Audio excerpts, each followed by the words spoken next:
안녕하세요. 정보가 세상을 바꾼다의 인포뱅크입니다. 이번에 전해드릴 내용은 구멍 뚫린 러시아 제재, 폭락, 루브라 가치 반등에 대해서 한번 알아보도록 하겠습니다. 여러분의 구독, 좋아요 한 번씩 눌러주시고 이야기를 시작을 해보도록 하겠습니다. 지금 미국을 비롯한 서방이 우크라이나를 침공한 러시아에 강력한 제재를 가하고 있지만 그것은 거의 무용지물이 되다시피 하고 있습니다. 곳곳에서 허점이 노출되고 있는 상황이죠.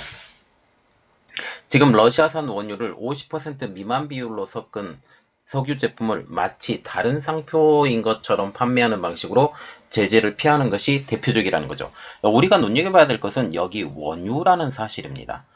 물론 천연가스는 지금 어떤 것에 담아서 판매를 할 수 없기 때문에 원유가 가장 중요하죠. 그래서 지금 러시아의 가장 큰 재정 자립에 도움이 되는 것은 원유, 석탄, 그리고 천연가스 이렇게 되는 거죠. 그래서 말하자면 에너지 원료라고 지금 보고 있는데 지금 원유가 지금 가격이 떨어지고 있는 상황이죠. 러시아 가운데 이 러시아 제재에 지금 반기를 들고 있는 나라가 인도, 우리가 인도라고 볼 수가 있고 또 중국도 볼 수 있어요.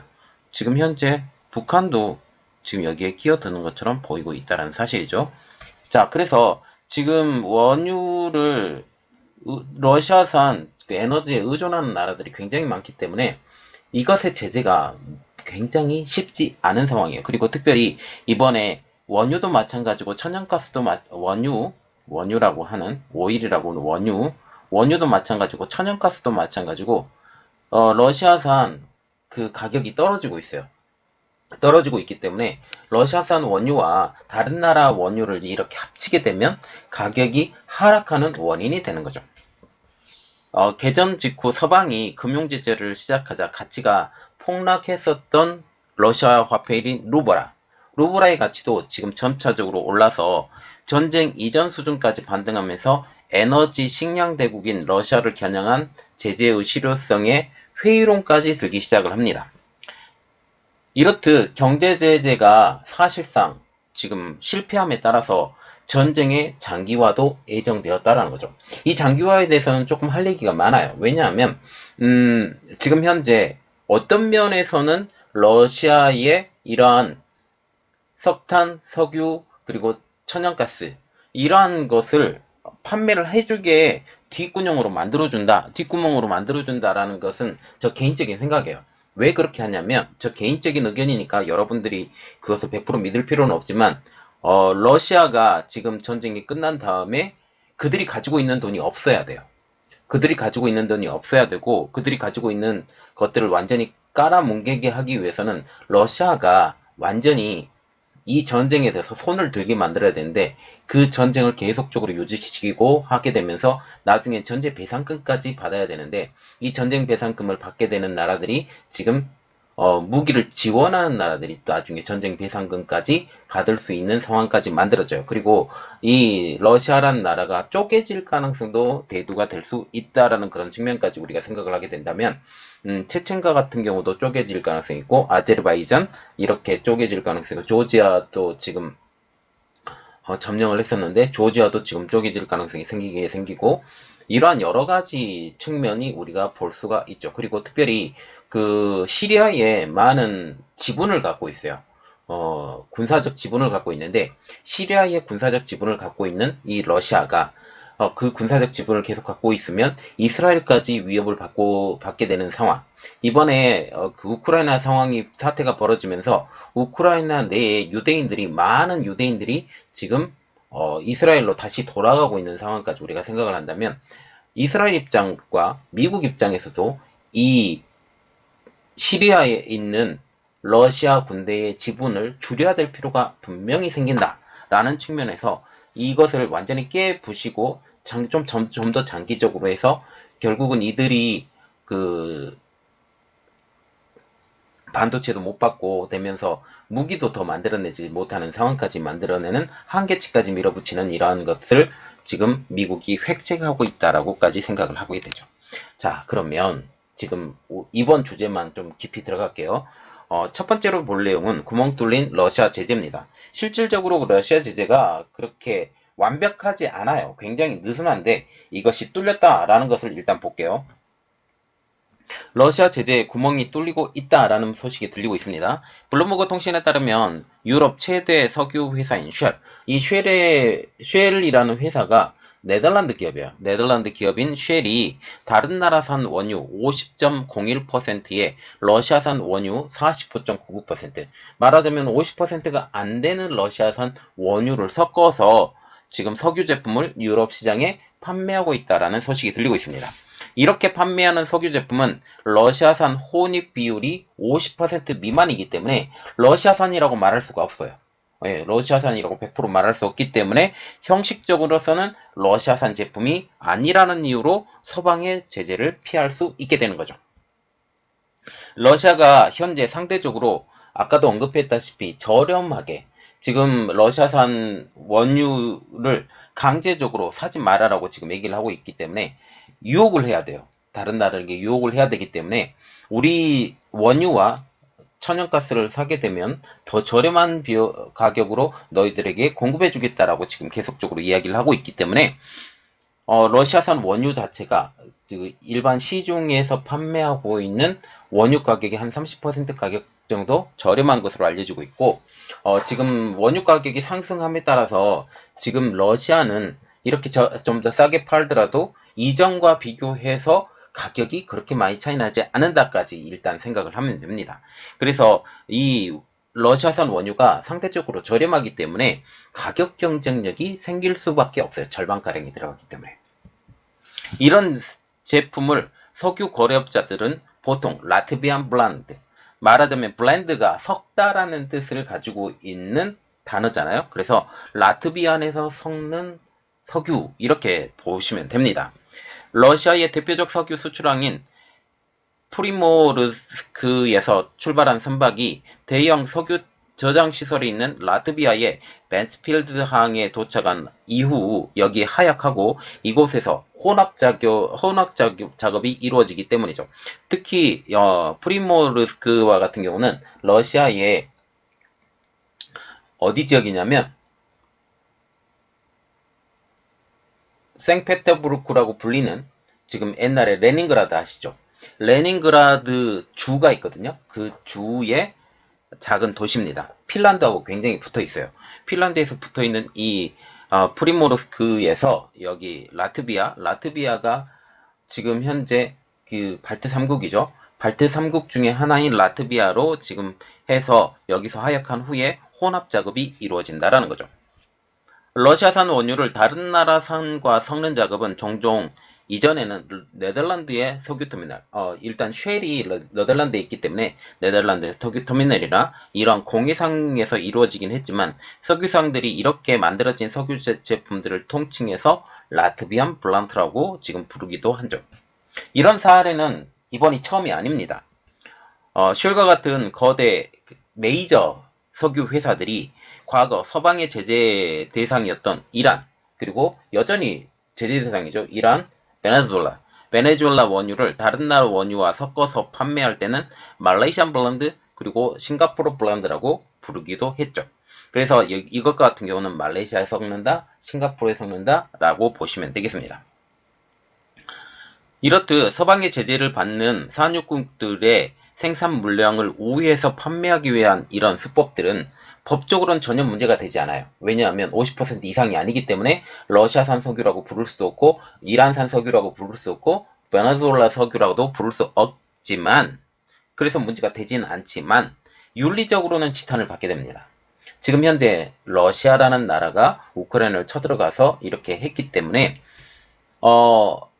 지금 세계적으로 지탄을 받고 있는 나라에 도움을 주는 것이다 라고 말을 할 수 있기 때문에 지탄받을 소지가 다분하다는 사실이죠.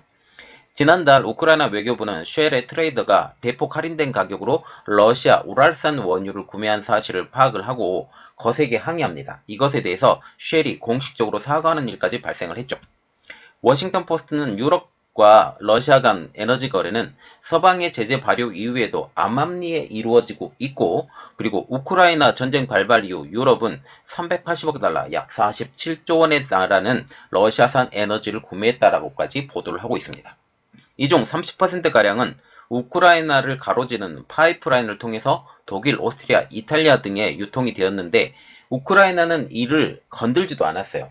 왜냐하면 여기에서 벌어들이는 금액도 상당하거든요. 러시아산 지금 천연가스가 우크라이나에서 지금 생산이 되는 건 아니에요. 우크라이나에 생산이 되진 않지만 여기 파이프라인을 이용을 해서 나가기 때문에 국토 이용료, 파이프라인을 이용하는 국토 이용료를 우크라이나가 받을 수 있기 때문에 이것에 대한 것도 상당하다라는 측면이죠. 자, 지금 보시면 벨라루스를 통해서 가는 라인도 있고요.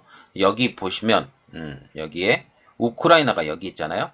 우크라이나를 통해서 나가는 선 여기 있고 여기가 있다라는 거죠. 그리고 여기 보시면 사우더 스트림이라고 있는데 흑해 지역을 지나가는 건데요. 여기 크림반도를 점령했었던 가장 큰 이유 중에 하나가 사우스 스트림에 대해서 공해상을 지금 주장을 할 수 있거든요. 이것도 주기 싫어하는 러시아의 모습을 보게 됩니다. 또한 여기 유럽 각국의 천연가스 러시아 수입 의존도라는 그림을 다시 한번 올려드렸는데 여기 우리가 일단 보는 것은 지금 핀란드나 에스토니아, 라트비아, 리투아니아, 그리고 슬로바키아, 헝가리, 체코, 독일도 지금 점차적으로 수입 의존도가 높아져 가고 있는 상황. 노스트림을 통해서 지금 나왔는데 노스트림 2까지 지금 들어가면서 노스트림 2는 아직까지 열진 않았어요. 그러나 노스트림 2는 이미 만들어진 상황이죠. 그래서 지금 제일 천연가스 수입을 반대하지 못하는 나라가 독일, 헝가리가 제일 반발이 심한 것으로 알려지고 있습니다.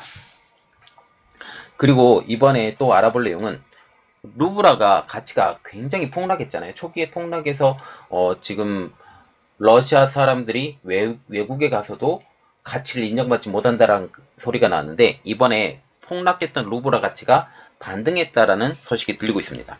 14일 미국 CNBC에 따르면 이날 모스크바 외환시장에서 미 달러화 대비 루브라 환율이 80.12루블로 마감을 했고 이는 거의 전쟁 이전 수준에 회복했다라는 사실이죠. 이것에 대해서 지금 러시아도 굉장한 노력이 있었다라는 것입니다.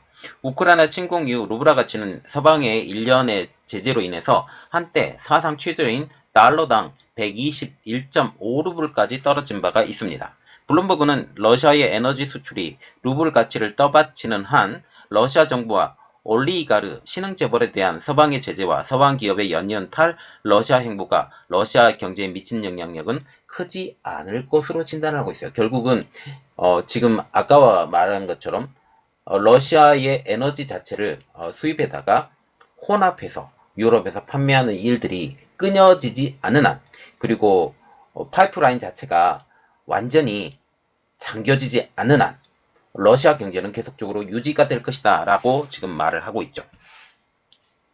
블룸버그 산하 경제연구소인 블룸버그 이코노미스트도 올해 러시아 에너지의 수출액이 3,210억 달러, 약 389조 2천억 원으로 지난해보다 33% 급증할 것으로 추정을 하고 있어요. 자, 우리가 또 눈여겨봐야 될 것은 이 작년의 수출액보다 2020년 수출액보다 올해 수출액이 33% 급증할 것.